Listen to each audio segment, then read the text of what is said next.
कन गीतों भरी कहानी। आइए आज सुनते हैं अशोक शुक्ल की लिखी गीतों भरी कहानी नंदिनी का पर्स। वाचन स्वर विनोद शर्मा का।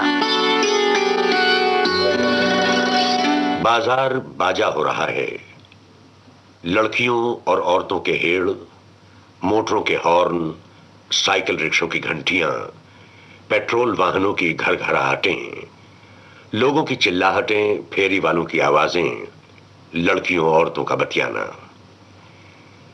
इस माहौल में उसे साइकिल खींचना रोज के मुकाबले कठिन लगता है।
पैडल पांव के प्रति दुष्टतापूर्ण रवैया अपनाते हैं। हाथों का ब्रेक के प्रति लगाव अपेक्षाकृत अधिक हो रहा है। ट्रैफिक के सिपाहियों की सीटियां वाहनों के शोर में अपनी अलग पहचान बताने में प्रयासरत हैं। राखी की दुकानों पर औरतें प्रसन्न नजर आ रही हैं। औरतों की प्रसन्नता का राज उनका दड़बेनुमा घरों से बाहर निकलना है, जो कि उनकी जिंदगी के रोजमर्रे का हिस्सा नहीं है। उसे बहुत सी परेशानियां हैं।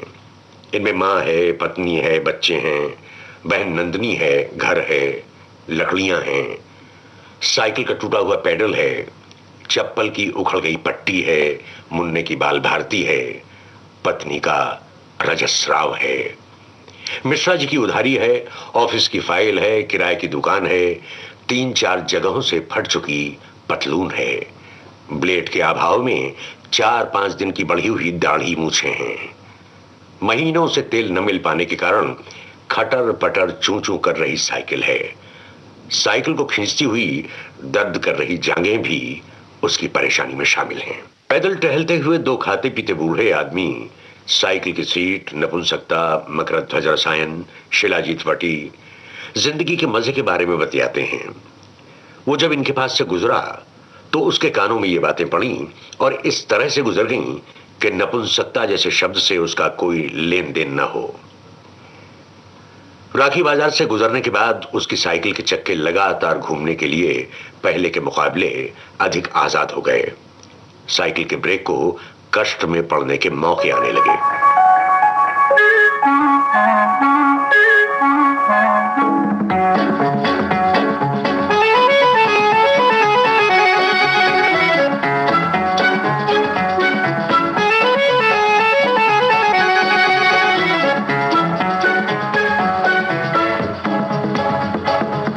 माना जनाब ने पुकारा नहीं, क्या मेरा साथ भी गवारा नहीं।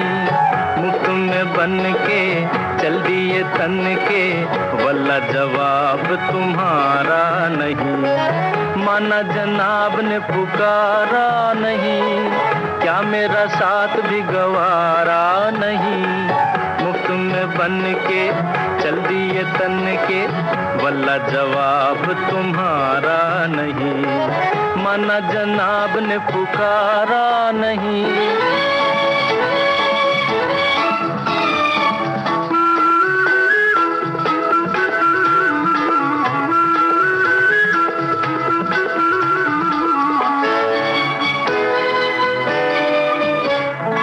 यारों का चलन है गुलामी, देते हैं हसीनों को सलामी। यारों का चलन है गुलामी, देते हैं हसीनों को सलामी। गुस्सा न कीजिए, जाने भी दीजिए, बंदगी तो लीजिए साहब। माना जनाब ने पुकारा नहीं, क्या मेरा साथ भी गवारा नहीं। मुफ्त में बन के चल दिए तन के, वल्ला जवाब तुम्हारा नहीं। माना जनाब ने पुकारा नहीं।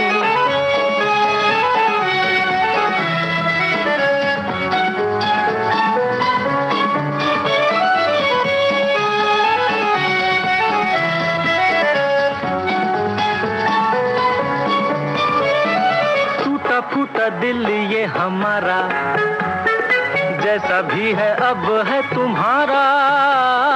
टूटा फूटा दिल ये हमारा, जैसा भी है अब है तुम्हारा।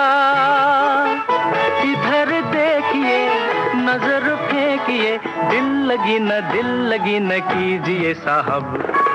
माना जनाब ने पुकारा नहीं, क्या मेरा साथ भी गवारा नहीं। मुफ्त में बन के चल दिए तन के, वल्ला जवाब तुम्हारा नहीं।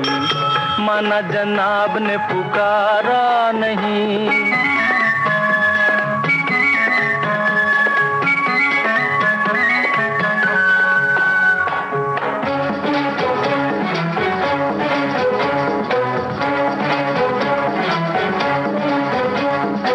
माशा अल्लाह कहना तो माना, बन गया बिगड़ा जमाना। माशा अल्लाह कहना तो माना, बन गया बिगड़ा जमाना। तुमको हंसा दिया, प्यार सिखा दिया, तुमको हंसा दिया, प्यार सिखा दिया। शुक्रिया तो कीजिए साहब। माना जनाब ने पुकारा नहीं, क्या मेरा साथ भी गवारा नहीं। मुफ्त में बन के चल दिए तन के, वल्ला जवाब तुम्हारा नहीं है। वल्ला जवाब तुम्हारा नहीं है। वो इस समय अपनी बहन नंदिनी के बारे में सोचने लगा। अपनी एकमात्र युवा अविवाहित 24 वर्षीय बहन। घर का अंधियारा रोज की तरह उसके इंतजार में खामोशी से पसरा हुआ था। पर्ची में साइकिल ठिकाने की खड़खड़ाहट की प्रतिक्रिया स्वरूप उसकी उदास और थकी हुई पत्नी ने कमरे से पर्ची में झांका। वो पत्नी के कुछ कहने करने का इंतजार किए बगैर ही कमीज की मैली बाहों से चेहरे का चिपचिपा बरसाती पसीना पोंछने लगा। नंदिनी सो गई क्या? सब्जी रोटी खाकर हाथ धोते हुए उसने पत्नी से पूछा। रास्ते में वो नंदिनी के बारे में सोच रहा था। यही कारण था इस प्रश्न के एकाएक उसके मुंह से निकलने का, अन्यथा इस समय इस प्रश्न का कोई तुक नहीं था। पत्नी के चेहरे पर आए हुए घृणा के भाव देखकर उसे महसूस हो गया कि नंदिनी के बारे में आगे बात करने का सीधा मतलब यह है कि पत्नी के मुंह से नंदिनी के लिए भैंस, घोड़ी, कुतिया या अन्य पर्यायवाची शब्द निकलवाना। वो चुपचाप हाथ धोकर बिस्तर पर लेट गया। पत्नी जब खर्राटे लेने लगी तो उसका ध्यान अंदर के कमरे में सो रही नंदिनी की बर्राहट पर गया। वो धीमे से उठा और नंदिनी की खाट के पास पहुंच गया। उसने ध्यान से नंदिनी को देखा। नंदिनी के बाल काफी दिनों से तेल साबुन के संपर्क में न आने से सूखे और मैले नजर आ रहे थे। आंख के नीचे काले गड्ढे झांक रहे थे। मैली कुचैली साड़ी उसके बदन को ढांकने का भार संभाल रही थी, जो कि 3-4 जगहों से फट जाने के बाद भी थिगड़ों के सहारे अभी तक साड़ी की संज्ञा पाने का गौरव प्राप्त कर रही थी। उसके हाथों की हरकत और चूड़ियों की खनखनाहट का कोई संबंध नहीं था। ना ही वो गले में कुछ पहने हुए थी। उसके पैर गंदे और मैले थे। उसमें जगह जगह गहरी बिवाइयां फटी थीं। उनके बीच ढेर सा काला मैल घर कर चुका था। नाखून बेतरतीब बढ़े थे। चेहरे पर सूखे हुए पसीने की तह थी। उसकी खाट के नीचे प्लास्टिक की लाल कटी फटी चप्पलें थीं। उसके सिरहाने पर जगह जगह से घिसा हुआ बदरंग लेडीज पर्स था, जिसके बंद होने के बावजूद भी अंदर के कागज बाहर झांक रहे थे। नंदिनी की खाट पर सिर्फ चादर बिछी हुई थी। उसके ओढ़ने की चादर अस्त व्यस्त हो गई थी। उसके मुंह से लार चू रही थी। उम्र से कहीं अधिक दिखने वाली नंदिनी का चेहरा इस समय किसी सोए हुए बच्चे की नींद की याद दिला रहा था। उसके थके हुए चेहरे पर मुस्कुराहट सी उभर रही थी। सोती हुई नंदिनी के चेहरे की मुस्कुराहट की घटना को देखकर उसने अनुमान किया कि वो इस समय कोई सुंदर सपना देख रही है। उसने नंदिनी के पर्स को सिरहाने से उठा लिया। यह उसकी काफी पुरानी आदत है। बहन के जीवन के राज उसे अक्सर उसके पर्स में मिल जाया करते हैं। पर्स के कागजों में ऑफिसों के पते थे। शिक्षिका, नर्स प्रशिक्षण, लिपिक आदि पदों के आवेदन पत्र थे। कॉलम की अखबारी कतरनें थीं। नंदिनी की नींद में मुस्कुराने के पीछे इन आवेदन पत्रों के भविष्य से संबंधित आशाप्रद स्वप्न हो सकते हैं, ये उसका अनुमान था। तब नंदिनी इच्छाओं के विस्तृत आकाश में उड़ा करती थी। सड़क पर दौड़ती तो दौड़ती ही जाती। उसे लगता प्रकृति का सारा तामझाम उसी के लिए है। सारा आकाश, सारी धरती, सारी सड़कें, सड़क से गुजरने वाली तमाम गाड़ियां, तमाम साइकिल सवार, तमाम पदयात्री, तमाम फल ठेले वाले, फेरी वाले, स्कूल जाते हुए बच्चे, घर से थोड़ी दूर से गुजरने वाली रेल लाइन और उससे गुजरने वाली सब रेलगाड़ियां, यहां तक कि हथकड़ी पहने जेल, अदालत अथवा पुलिस स्टेशन जाते हुए लोग भी। आकाश से गुजरने वाले वायुयान के प्रति भी वो उत्साहित हुआ करती थी।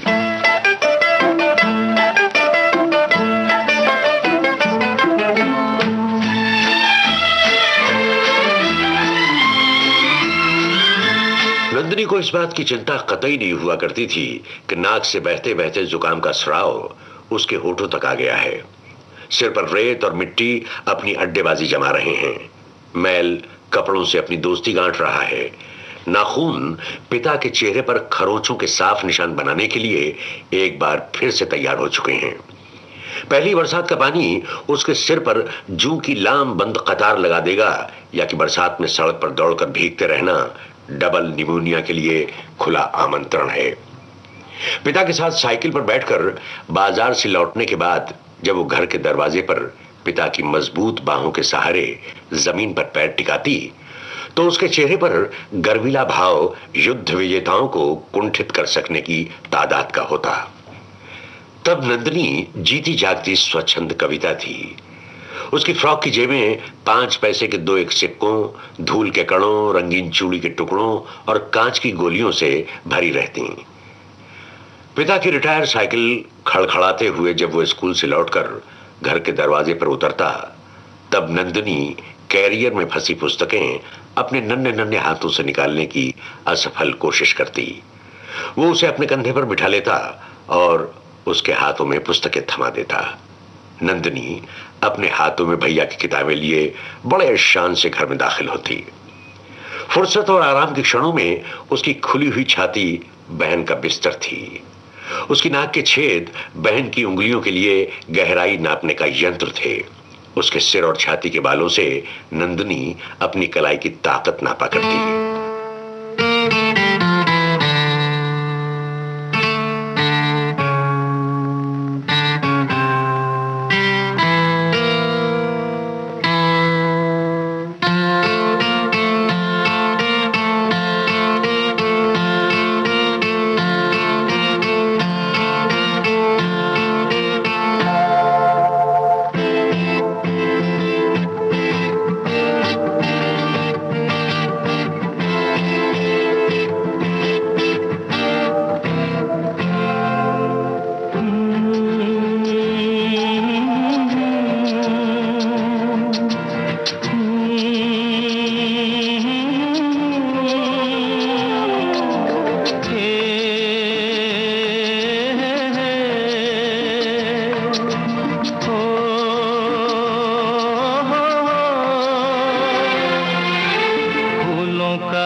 सबका कहना है एक हजारों में मेरी बहना है, सारी उम्र हमें संग रहना है। फूलों का तारों का सबका कहना है एक हजारों में मेरी बहना है, सारी उम्र हमें संग रहना है। फूलों का तारों का सबका कहना है।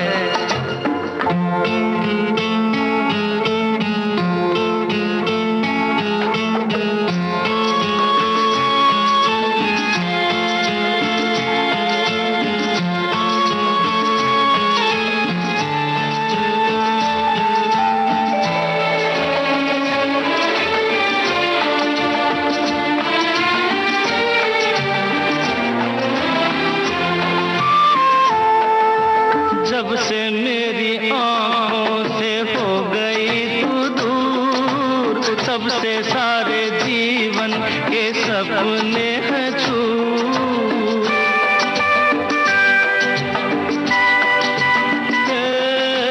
जब से मेरी आँखों से हो गई तू दूर, तब से सारे जीवन के सपने हैं चूर। आँखों में नींद ना मन में चैना है, एक हजारों में मेरी बहना है, सारी उम्र हमें संग रहना है। फूलों का तारों का सबका कहना है।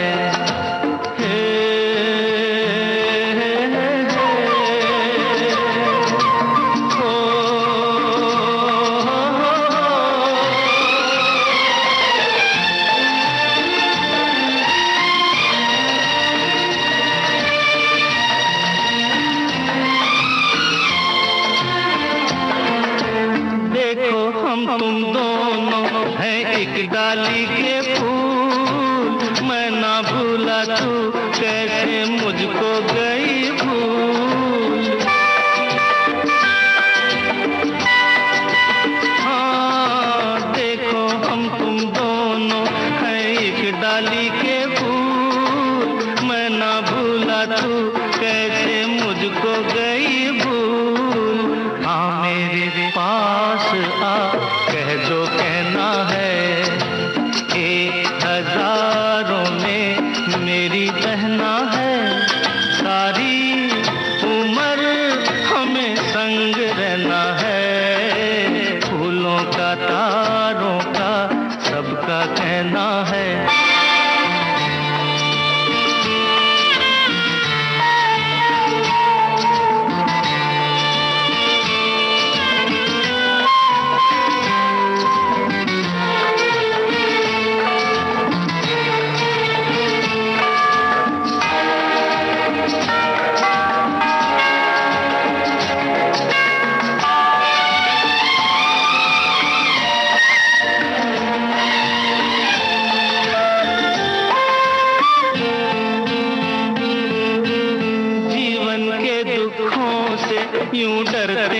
के सच से गुजरते नहीं हैं।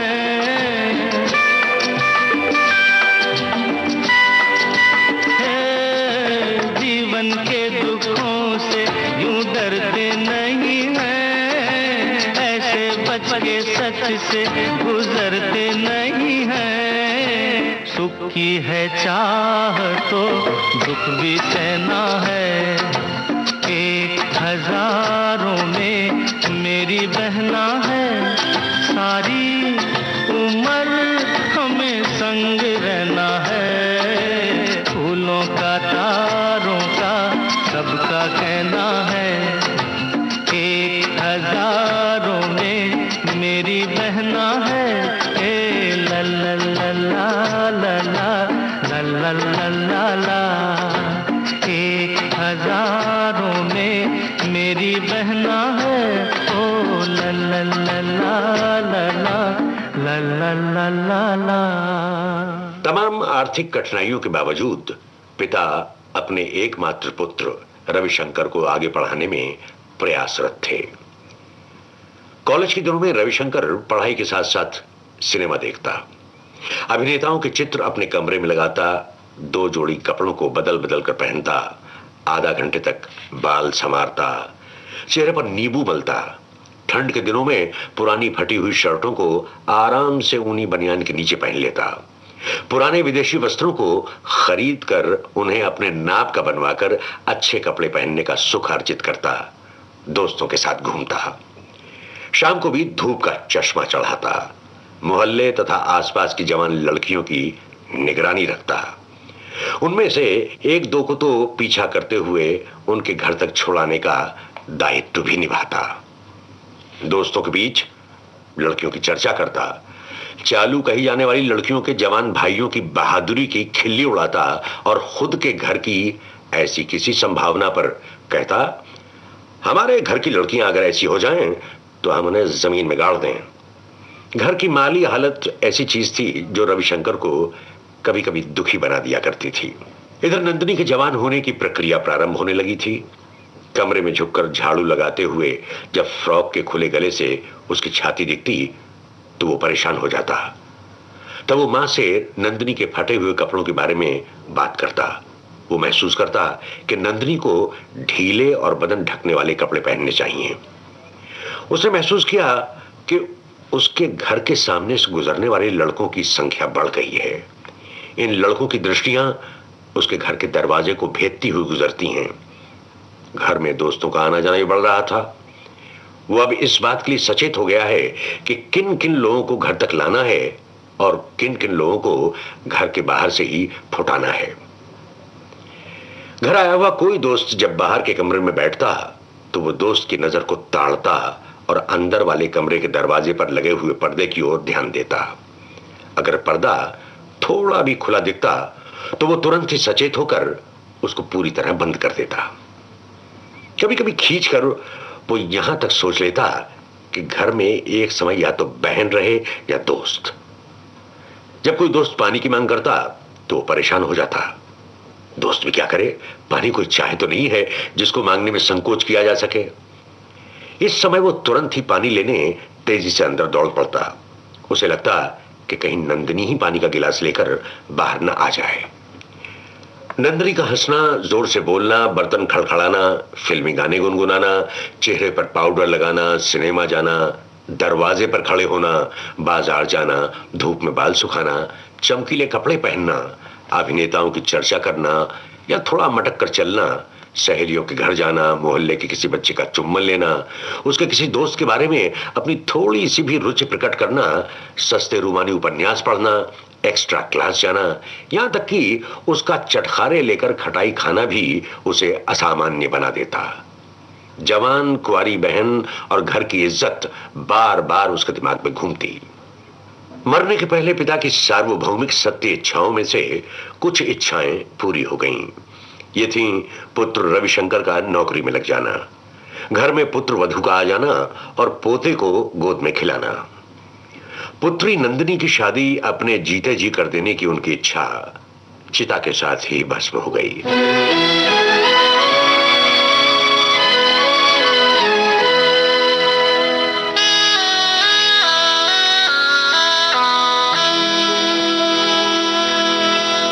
चल उड़ जा रे पंछी,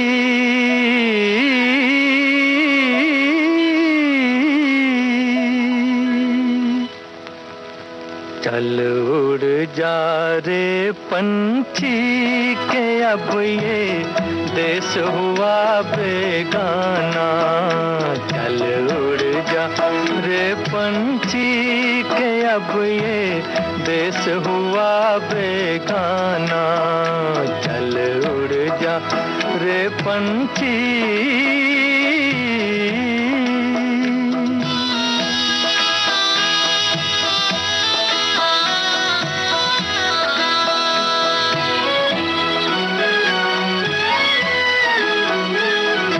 खत्म हुए दिन उस डाली के जिस पर तेरा बसेरा था। खत्म हुए दिन उस डाली के जिस पर तेरा बसेरा था। आज यहाँ और कल हो वहाँ ये जोगी वाला फेरा था। ये तेरी जागीर नहीं थी, ये तेरी जागीर नहीं थी, चार घड़ी का डेरा था। सदा रहा है इस दुनिया में किसका आबोदाना। चल उड़ जा रे पंछी के अब ये देश हुआ बेगाना। चल उड़ जा रे पंछी के अब ये देश हुआ बेगाना। चल उड़ जा रे पंछी।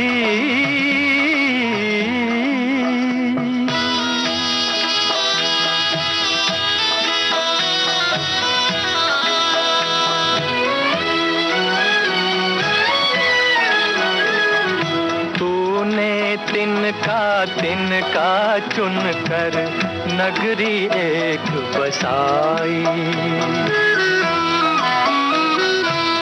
तूने तिनका चुन कर नगरी एक बसाई। बारिश में तेरी भीगी पांखें धूप में गर्मी खाई। गम ना कर जो तेरी मेहनत तेरे काम ना आई। अच्छा है कुछ ले जाने से देकर ही कुछ जाना। चल उड़ जा रे पंछी के अब ये देश हुआ बेगाना। चल उड़ जा रे पंछी। वो नंदिनी की जिम्मेदारी रविशंकर पर छोड़ गए। नंदिनी अब उस पर आश्रित हो गई थी। पिता की मृत्यु के बाद उसने धीमे धीमे महसूस किया कि नंदिनी अब सिनेमा देखने की ललक जाहिर नहीं करती, बाजार नहीं जाती, पाउडर नहीं लगाती, धूप में बाल नहीं सुखाती, गाने नहीं गुनगुनाती, सहेलियों का संग नहीं करती, किसी से रूठती भी नहीं और न ही किसी से कोई फरमाइश करती। जो मिल जाए वही पहनती खाती है, भाभी की भुन भुन सुनती है, खाना बनाती है, झाड़ू लगाती है, उसके बच्चे को खिलाती है, कपड़े धोती है, सबके खाने के बाद खाती है, हमेशा घर में ही रहती है, उसके आगे डरी डरी सहमी सहमी। अच्छे चरित्र वाली लड़कियों का जो खाका उसके दिमाग में था, नंदिनी उस पर पूरी तरह खरी उतर रही थी। इतनी शरीफ बहन पर उसे गर्व था।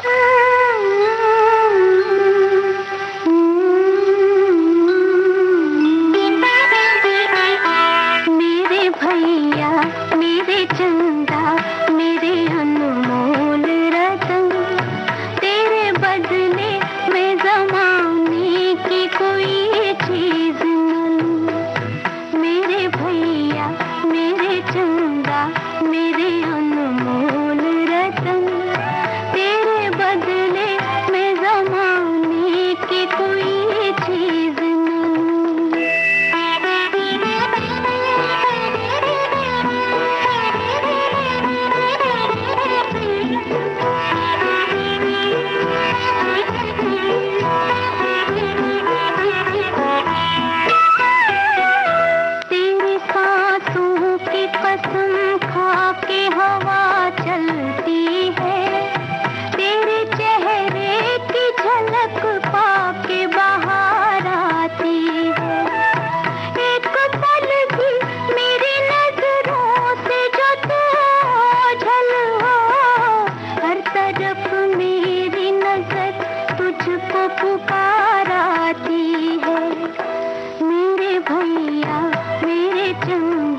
अपने अच्छे चरित्र वाली बहन के लिए सजातीय योग्य वर की तलाश उसका उद्देश्य था।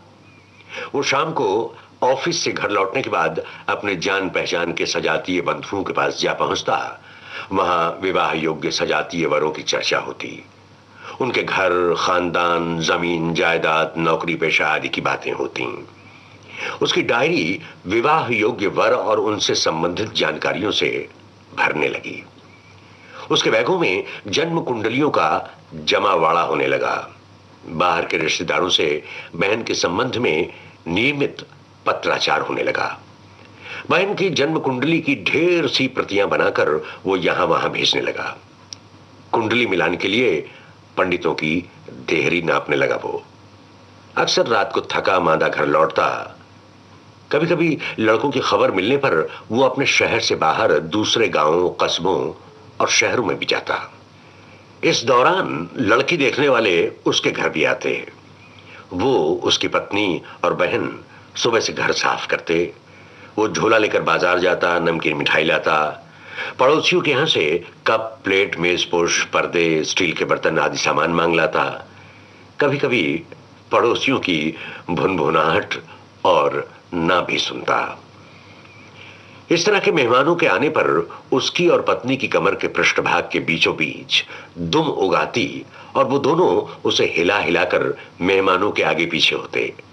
जब वे हंसते तो वो भी हंसता। जब वो लीजिए लीजिए एक बर्फी और लीजिए, अरे नमकीन तो आपने लिया ही नहीं, ये कह रहा होता, तब पर्दे के पीछे से उसके बच्चे भी मिठाई की प्लेटों को देखते।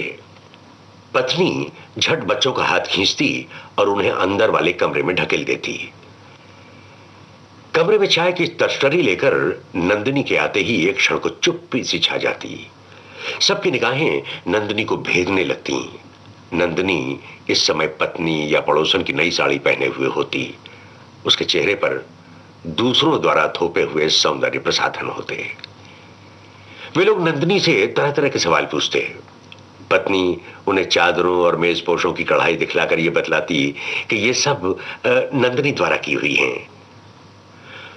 वो नंदिनी के सीधे साधे शर्मीले होने की बात करता। नंदिनी के अंदर के कमरे में जाते ही वो फुसफुसाते, संकल्प, लेन देन, स्कूटर, 10,000, अच्छा स्वागत, लड़के की पढ़ाई का खर्चा, लड़के की बहन की शादी का खर्चा, और फिर वो करते और वो बेचारा हैसियत हैसियत करता। वे बात को लड़के के मामा, चाचा, ताऊ, जीजा, जिज्जी पर छोड़ देते। चलते चलते लिखकर सूचित करने की बात करते। वो जीप बाहर निकालते हुए उन्हें दरवाजे तक छोड़ाता। उनके जाते ही वो, उसकी पत्नी और बहन झूठी प्लेट उठाते। बच्चे उन प्लेटों में बची हुई मिठाई को ललचाई नजरों से देखते। पत्नी ये कहते हुए बर्फी का टुकड़ा प्लेट से उठाकर बच्चे को थमा देती है, अरे रे, इसे तो उन्होंने मुंह तक नहीं लगाया। ऐसे ही एक दृश्य के बाद नंदिनी बेफर पड़ी। सारे गुस्से अपमान का जमावाड़ा एक साथ फूट पड़ा। वो चीख कर बोली, भैया अब मैं ये नाटक बर्दाश्त नहीं करूंगी, नहीं करनी मुझे शादी। अगर कहीं साल भर पहले नंदिनी इस तरह बोली होती तो वो 2-4 झापड़ मारता। आज अपनी सीधी सादी बहन के चिल्लाने पर उसकी आंखें फैल कर रह गईं। झापड़ मारने को उठा हुआ हाथ वापस खिंच गया। आज पिताजी होते तो ये सब न होता। वो पराजित सा होता हुआ बोला, यही होता कहती हुई नंदिनी रोने लगी। देर तक नंदिनी की सिसकियां हवा में तैरती रहीं। वो और उसकी पत्नी दूसरे कमरे में खामोश बैठे रहे। इस घटना के बाद भी यही क्रम चलता रहा। नंदिनी अनिच्छा से इस नाटक में शामिल होती रही। इधर कुछ दिनों से वो अपने में कुछ बदलाव महसूस करने लगा। बिना कुंडली मिलान के विवाह होना, किसी लड़की का लड़के के साथ भाग जाना, 2 प्रेमी प्रेमिकाओं द्वारा अदालत में शादी कर लेना, अंतरजातीय विवाह हो जाना, किसी लड़के का लड़की के साथ प्रेम करना। पहले जहां से तमाम घटनाएं उसमें घृणा का भाव भर देती थीं, और इस बात के लिए चिंतित कर देती थी कि यह समाज कहीं पाताल की ओर न खिसक जाए। लेकिन अब वो ऐसी घटनाओं के प्रति प्रसन्नता और उत्साह का भाव रखने लगा। अखबार में छपी हुई ऐसी घटनाओं को वो जोर जोर से पढ़ता और पत्नी को सुनाता। नंदिनी भी इस समय पत्नी के आसपास बैठी हुई होती। घर आए हुए मित्रों से वो ऐसी घटनाओं पर चर्चा छेड़ता और फिर इसके पक्ष में अपने तर्क रखता। नंदिनी के किसी लड़के के साथ प्रेम विवाह कर लेने की कल्पना उसे सुखद लगती। फिर वो समय आया जब उसे नंदिनी के पर्स में लाल, नीली, पीली, हरी अनेक रंगों की बिंदियां दिखाई दी, सुगंधित रुमाल दिखे, सौंदर्य प्रसाधन के और भी अनेक सामान दिखे। उसे घर में दोस्तों का आना अच्छा लगने लगा। बहन का दोस्तों को चाय पिलाना, उनके बारे में बातें करना भी उसे अच्छा लगने लगा। ये वो समय था जब नंदिनी नहाती तो नहाती ही रहती, गुनगुनाती तो गुनगुनाती ही रहती, खिलखिलाती तो देर तक खिलखिलाती रहती।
रहे हैं भंवर के रही है कली कली गली गली कली कली गली कली गली कली कली कली। इस समय मोहल्ले वाले नंदिनी के आवश्यकता से अधिक जवानी प्रदर्शन की खुसफुसाहट कर अपना दायित्व निर्वाह कर रहे थे।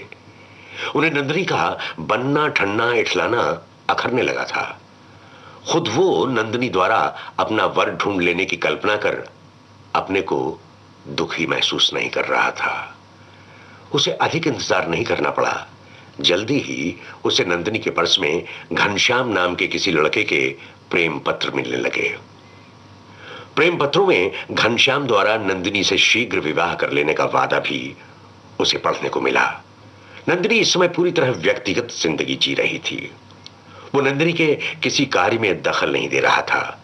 उसमें यह साहस भी पैदा नहीं हो पा रहा था कि वो नंदिनी से उसकी व्यक्तिगत जिंदगी के बारे में उत्सुकता जाहिर करे। वो मन ही मन नंदिनी और घनश्याम की शादी की घटना की कल्पना कर अपने अंदर शांति महसूस कर रहा था। कुछ ही दिनों बाद उसे नंदिनी बेहद उदास और गुस्से से भरी हुई दिखी। इस समय उसे नंदिनी के पर्स में घनश्याम का एक पत्र मिला, जिसमें उसने अपनी मजबूरियां जाहिर करते हुए लिखा था कि हम इस जन्म में न मिल सके तो क्या हुआ, अगले जन्म में जरूर मिलेंगे।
मर जाऊं रूह भटकेगी तेरे इंतजार में, इंतजार में, इंतजार में। ये मेरा प्रेम पत्र पढ़कर कि तुम नाराज ना होना, कि तुम मेरी जिंदगी हो, कि तुम मेरी बंदगी हो।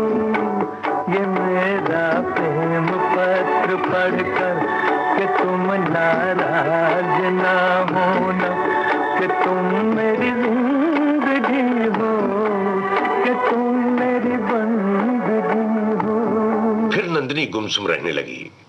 वो प्लास्टिक की टूटी चप्पलें, मैली कुचैली साड़ी, रूखे बालों वाली वेशभूषा में सुबह से ही घर से निकल जाती और शाम को थकी हारी घर लौट कर आती।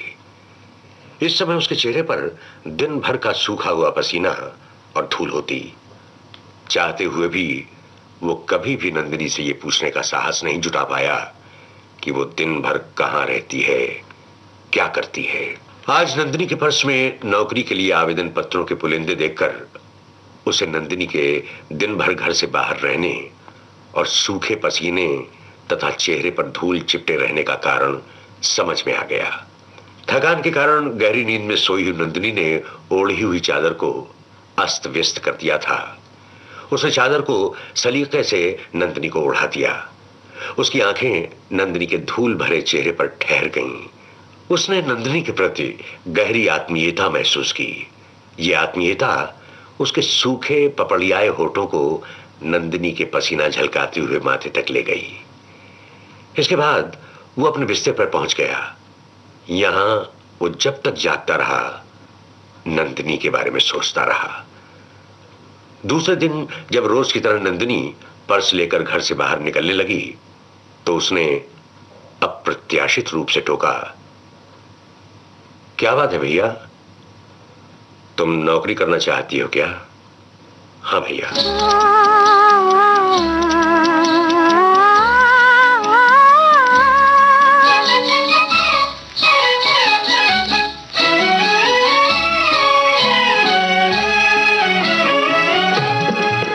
मेरे मन का बावरा पंछी क्यों बार बार डोले, मेरे मन का बावरा पंछी क्यों बार बार डोले।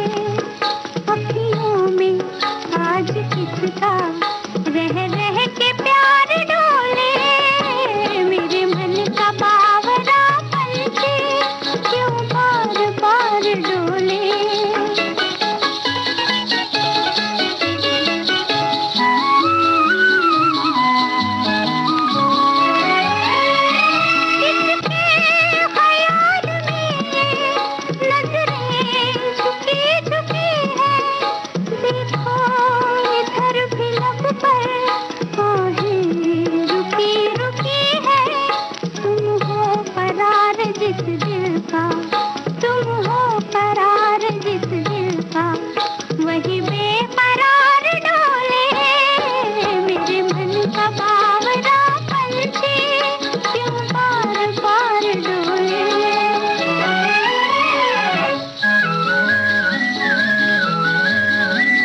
बार डोले, मेरे मन का बावरा पंछी क्यों बार बार डोले।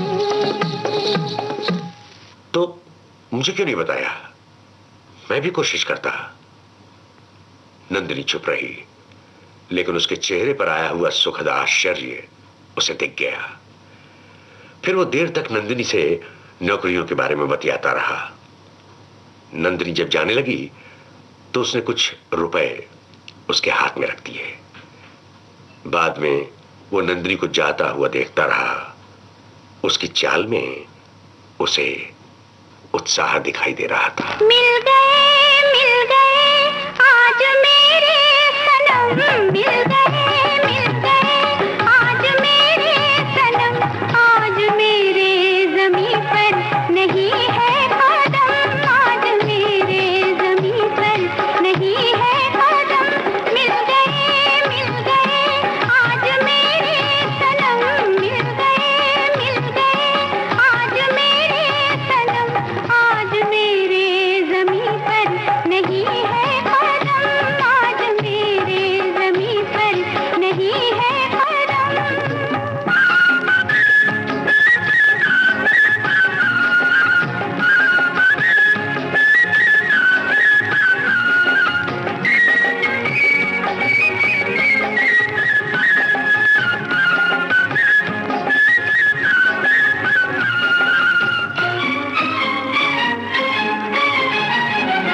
ऐ नज़ारों ज़रा काम इतना करो, ऐ नज़ारों ज़रा काम इतना करो, तुम मेरी मांग में आज मोती भरो, तुम मेरी मांग में आज मोती भरो।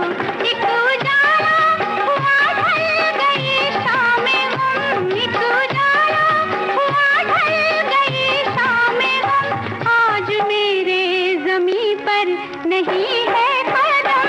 मिल गए आज मेरे सनम, मिल गए आज मेरे सनम, आज मेरे ज़मीं पर नहीं है कदम, आज मेरे ज़मीं पर नहीं है कदम।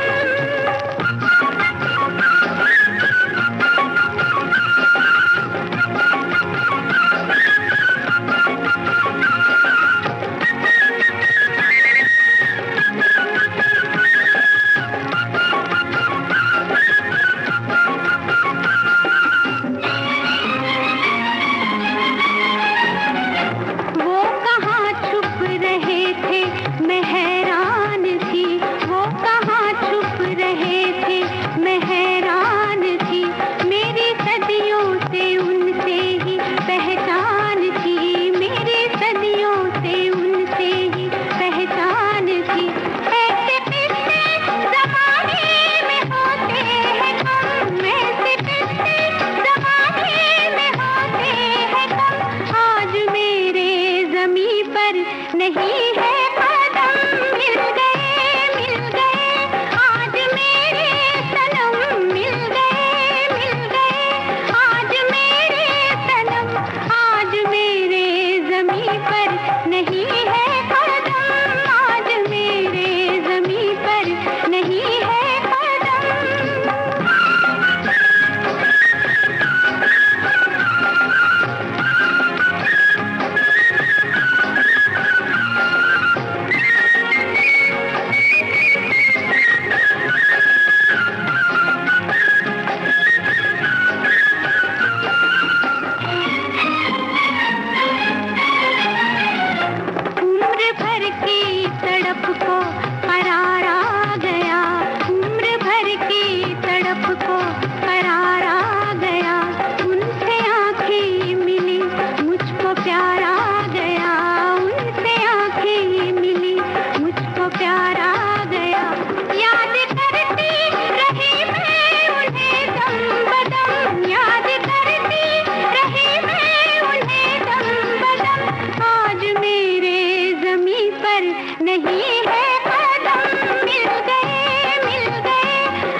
नंदिनी का पर्स। अभी आप सुन रहे थे अशोक शुक्ल की लिखी ये गीतों भरी कहानी। वाचन स्वर था विनोद शर्मा का।